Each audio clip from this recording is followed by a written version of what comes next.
بلکہ اسلام کا مطالعہ کرنے والے بخوبی اس کو جانتے ہیں کہ انسانیت کی تاریخ میں اور نبوت کی تاریخ میں ہر زمانے میں اس طرح کے بدبخت لوگ، اس طرح کے ناہنجار لوگ پیدا ہوئے ہیں کہ جنہوں نے مقدس کتابوں پر حملہ کیا، مقدس ہستیوں پر حملہ کیا۔ یہی نہیں بلکہ اسلامی تاریخ ہمیں یہ بتاتی ہے کہ اس طرح کے بدبخت لوگوں نے نبیوں، رسولوں پر، پیغمبروں پہ حملہ کیا، ان کو قتل کیا، ان کو آرے سے چیرا۔ حتی الامکان جو کچھ ان کے طاقت میں تھا وہ ہر زمانے میں کرتے رہے۔ اسی کی نسل کا،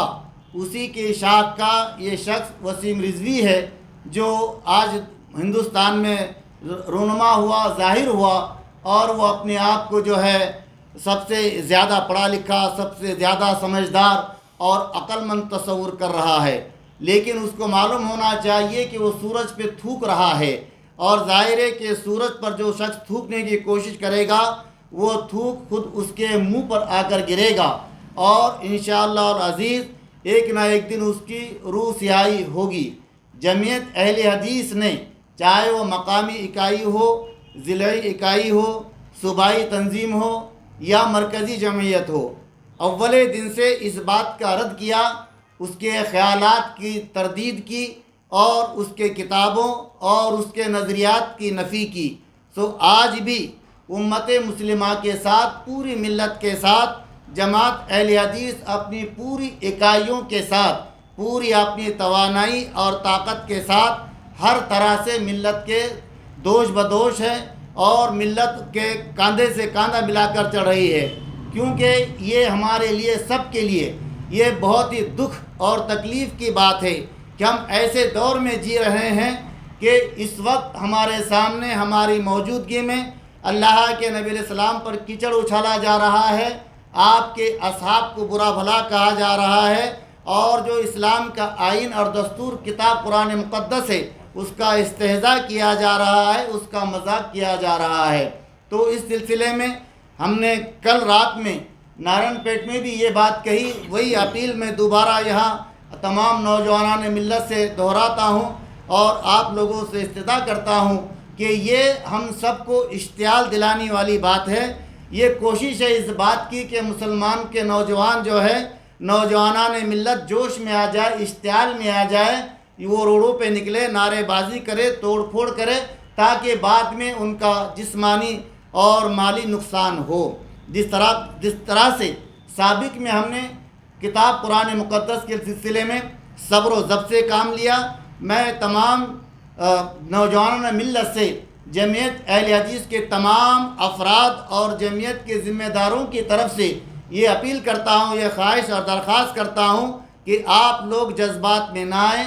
آپ لوگ جوش میں نہ آئیں، بلکہ وہ کام کریں کہ جو آئین نے، دستور نے ہمیں کرنے کا اختیار دیا ہے۔ قانون کو اپنے ہاتھوں میں نہ لیں اور قانون شکنی کے مرتکب نہ بنیں، کیونکہ ہمارے اکابرین بھی اس بات کی اپیل کر چکے ہیں کہ جامع پیمانے پر اس پر مقدمہ کیا جانا ہے اور ہر طرف سے اس پر شکنجہ کسا جائے گا۔ انشاءاللہ العزیز ایک دن وہ آئے گا کہ اس کی اور اس جیسے لوگوں کی کہ جو اس کی پشت پناہی کر رہے ہیں، انشاءاللہ العزیز دنیا میں روح سیاہی ہوگی اور ان کا منہ کالا ہوگا۔ فی الوقت ہماری اپنی یہ ذمہ داری بنتی ہے کہ ہم قرآن مقدس کا مطالعہ کریں، قرآن کے پیغام کو عام کرنے کی فکر کریں، اللہ کے نبی علیہ السلام کی سیرت کو پڑھیں، آپ کے اصحاب کی سیرت کو پڑھیں، خلفائے راشدین کی سیرت کو پڑھیں، اور مقامی و علاقائی زبانوں میں غیر مسلم تک اسلام کا پیغام پہنچا دے۔ اس لیے کہ آج کے دور میں اس وقت ہندوستان کے وہ شہری، وہ لوگ جو غیر مسلم ہیں اور سیکولر ذہن رکھنے والے ہیں، وہ اس بات کو چاہ رہے ہیں، دیکھ رہے ہیں اور مطالعہ کر رہے ہیں کہ آخر وسیم رضوی نے جو بات کہی ہے اس کی حقیقت کیا ہے۔ لہذا حقیقی روپ، حقیقی شکل اسلام کی اگر ہم غیر مسلموں تک پہنچا دیں تو یہ نہ صرف ان کے ذہن کو صاف کرنے والی بات ہوگی، بلکہ عین ممکن ہے کہ انہیں اسلام سے رغبت ہو جائے اور وہ دائرہ اسلام میں داخل ہو جائے۔ بے شک بظاہر یہ ایک تکلیف دہ امر ہے، اور اس کے ان حرکتوں سے، اس کے ذلیل الفاظ سے اور اس کے اس ناقص اور گھٹیا افکار و نظریات سے امت مسلمہ کے ہر فرد کو دلی تکلیف ہے اور ہمیں بڑا روحانی کرب ہے، لیکن اس کے پیچھے بھی اللہ کی جو حکمت ہے ہم اس کو مد نظر رکھیں کہ ہر برائی کے بعد اللہ تعالیٰ اس میں سے بھلائی کا پہلو نکالتا ہے اور ہر خرابی کے بعد جو ہے اس میں اچھائی نکل آتی ہے۔ ان مع العسر یسرا، اللہ تعالیٰ نے وعدہ کیا ہے کہ ہر تکلیف کے بعد، ہر مصیبت کے بعد ایک راحت کا پہلو نکلتا ہے۔ فی الوقت میں جمعیت اہل حدیث کے ذمہ داران کی جانب سے آپ تمام لوگوں سے یہ درخواست کرتا ہوں کہ ایک دعا اللہ کے نبی علیہ السلام نے ابو جہل کے بارے میں کی تھی، جو بد دعا ہے جس کو تمام محدثین نے اپنی اپنی کتابوں میں نقل کیا ہے، اس کا ورد کرتے رہے اور کہے اللہم سلط علیہ کلبا من کلابک، اللہم سلط علیہ کلبا من کلابک، اللہم سلط علیہ کلبا من کلابک، یعنی اے اللہ تو اپنے کتوں میں سے کسی کتے کو اس پر نازل کر دے، اپنے کتوں میں سے کسی کتے کو اس پر ڈال دے، اپنے کتوں میں سے کسی کتے کو اس پر جو ہے تو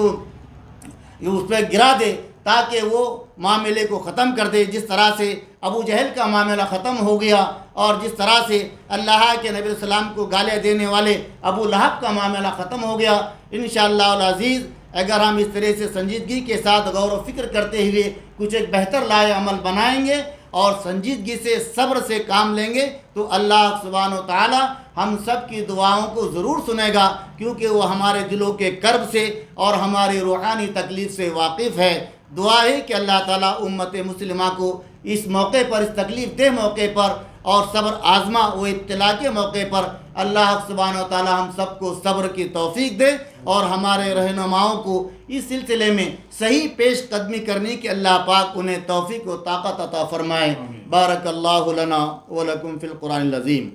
ناظرین، آپ ہمارے تمام پروگراموں کا مشاہدہ یوٹیوب، فیس بک اور انسٹاگرام پر بھی کر سکتے ہیں۔ اگر آپ ہمارا پروگرام یوٹیوب پر دیکھ رہے ہیں تو میٹرو نیوز اپڈیٹس کو سبسکرائب کرنا نہ بھولیں اور ہمارے ویب سائٹ www.metronewsupdates.com پر بھی مشاہدہ کر سکتے ہیں اور دیکھتے رہیے آپ کا اپنا پسندیدہ چینل میٹرو نیوز اپڈیٹس۔